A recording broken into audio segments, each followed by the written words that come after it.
Sumsel United vs PSMS Medan ricuh, tim tamu diduga sengaja pancing emosi tuan rumah. Laga Sumsel United melawan PSMS Medan yang digelar di Stadion Gelora Sriwijaya Jakabaring pada Senin tanggal 24 November tahun 2025 berakhir ricuh. Pengamatan di lapangan, sejumlah pemain tim tamu terpantau sengaja memancing emosi pemain dan ofisial tim tuan rumah. Laga lanjutan Liga 2 2025 ini sendiri dimenangkan Sumsel United dengan skor 2-1.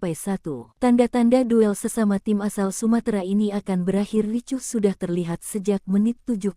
Beberapa kali pemain PSMS Medan mencoba memancing emosi pemain Sumsel United. Namun, hingga laga usai, pertandingan tetap berjalan kondusif sampai akhirnya para pemain hendak melangkah keluar lapangan. Kejadian berawal dari pemain PSMS Medan, Sadam Haitenang, memprovokasi para penonton dan ofisial yang hadir hingga terjadi adu mulut. Bahkan Sadam melontarkan kata salah satu nama hewan kepada ofisial Sumsel United hingga memicu pertikaian. Ofisial yang mendengar itu membalas perkataan Sadam hingga membuat pemain nomor 5 tersebut hendak melempar botol minum yang dibawanya ke locker room. Beruntung ia dihentikan oleh ofisial lainnya untuk menenangkan Sadam. Ofisial Sumsel United yang berusaha meminta para pemain PSMS Medan masuk ke locker room justru ikut terkena imbas hingga saling tarik-menarik antar